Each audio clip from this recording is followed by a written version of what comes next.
Hello everyone, welcome back to the channel. This is Hilakya from AZA, and today we'll be solving the first coding question that has been asked in Fidelity round. The problem here is to find the smallest possible number using at most one swap operation. So you'll be given a non-negative number, and your task is to make this number as small as possible by swapping at most two of its digits. For example, if you have the number 9625635, uh, the smallest possible number you can achieve with one swap is 2695635 by swapping the digits 9 and 2. So 2 will not make any changes because it will not reduce the number of digits. But coming to the second question, 1205763, you'll be having a doubt why we didn't swap 0 with 1. So going back to the question, it is clearly given that the input does not contain any leading zeros. The output should also not contain any leading zeros. Also, the point to be noted here is that the same set of digits should be there in the resultant number as was there in the original number. So if you swap 0 with 1, it will abruptly reduce the number of digits by 1.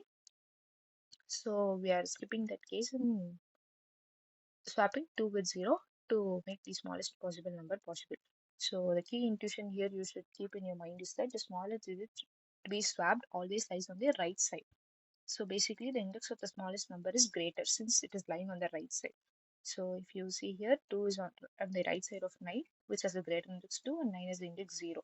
So looking here, 2 has an index 0 and 0 has an index 1. So the smallest number have higher index and the larger number have small index. The second condition you should be keeping in your mind is that while swapping the 0 at first position. So if you swap 0 at first position, as we saw here, it will reduce the number of digits, so we should ignore those cases. Now let's look at the code and see how it is being done. Here I've coded in C++, but if you guys are not well versed with the standard template libraries of C++, you can code in any language of your choice, but you can just look at the algorithm that I've been doing here. For Python, you can use dictionary and sort it to do the same thing. So here we are comparing the digits inside the number itself. So to compare the digits inside the number, you should either use digit extraction method and then compare the digits, or you can convert it into a string and then compare the characters inside the string. So here I'm converting into a string to avoid math. So I'm converting using the toString function here. For Python, you can use strf function to easily convert from integer to string. Here I'm using map. The key idea behind using the map is that map stores the elements in sorted order. So you don't have to sort it again. But if you're using unordered map, you have to sort it again to do the same thing. So here if you see, I'm just storing the index with the characters. So let's go back to the Word document. Here if you see, basically I'm extracting the first digit 9 and I'm storing the index here. So for 6 I'm storing 1, for 2 and again I'm storing 2. For 5, which is at the third position, I'm storing 3. For 6, I'm again storing 4 because 6 occurred second time. 6. So basically, we are storing the last occurrence of every digit. So also for 5, we are storing 6. So now, after storing everything, the map would look like for 2, we are storing 2. For 3, we are storing 5. For 5, we are storing 6. And for 6, we are storing 4. So basically, the last occurrence is being stored. And now, the most important thing here is that to find the optimal swaps because we have at most one swap and we have to make use of it properly so that we get the least possible number. Now we go back to the code and see how it is done. Okay, this first loop, it loops through each digit. This loop is like a scan mode. We are going through each digit of the number one by one, starting from the left. Think of it like we are checking each digit to see if we can make it smaller by swapping it with the number that is on the right side. So now to check whether there exists a smaller number that is less than the number on the left, we use the another loop. Now inside this loop, we are getting a bit sneaky. We are looking at all the digits that are smaller than our current digit. So if our current digit is 9, we start with 0 and go till 8. If anything is found, we are going to swap it using that. So basically, the smallest number will be found first because we start from 0 and go till the largest possible number that is smaller than the num of I. So here in this if condition, here is where the magic happens. We check if there is a smaller digit d exists somewhere after our current position I. So after our current position I is being checked using this condition m of d. You already know that this map stored the index value. So the index should be greater than I. As we have already seen, the right side number will have higher index and the left side number will have smaller index. And this condition checks whether that number exists in the map. So if After all this condition, if we have found the number, we have to check for one extra condition to avoid the leading zeros. So this condition is our safety net. We want to avoid swapping a digit that puts zero at the front of our number. So because that would mess things up, obviously. So if it is not the starting position and it is not the zero, we can swap, and after swapping the number is done.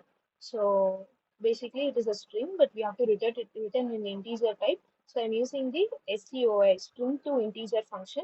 For Python you can use int of whatever the string you have. It will basically convert and give it to you.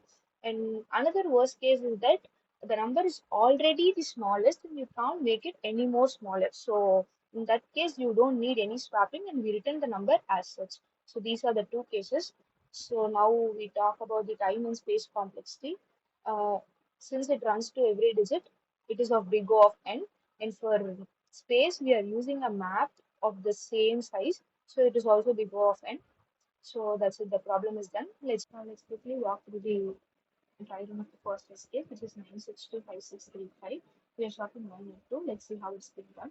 So the first step is to build the map. We are storing the indexes of each digit in the map itself, and the map is self-sorted. So it is being stored as this 2, 3, 5, 6, and 9 with their corresponding indexes. Now, as we have already seen in the loop, it starts with the leftmost element. The leftmost element here is that 9. So for 9, we are checking whether 0 exists at first. 0 doesn't exist, and also we will be checking for 1.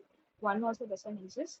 So now the first element which exists is 2, and 2 is also appearing at second index. And this is the best possible swap as of now. So we are swapping it with this, and we are getting the smallest number possible. No further checks are needed since we have already performed the optimal swap. So that's it. That's how it's been done. Now let's quickly see the dry run for second question. The first step is to build the map. So the number is 1205763.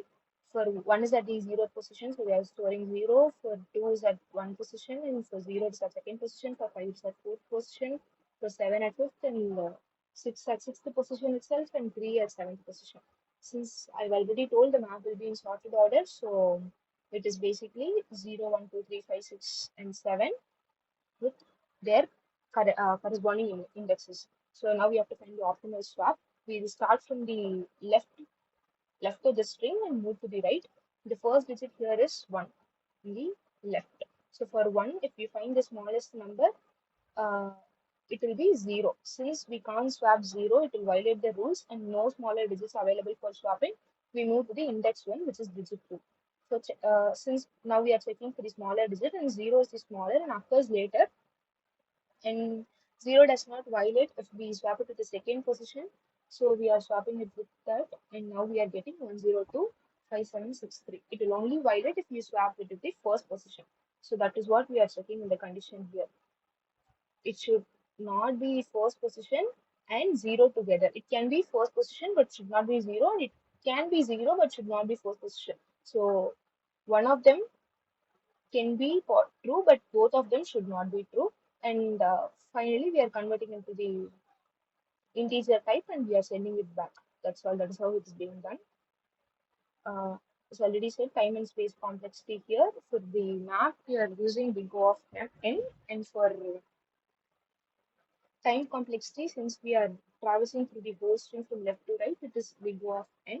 I hope you guys understood. If you have any doubts, you can put them in the comments down. And I'll also be sharing another link from Geeks for Geeks, which solves in another different way. If you guys are interested, you can go through that as well. It will be easy for people who are solving in Python and other programming languages. Thank you.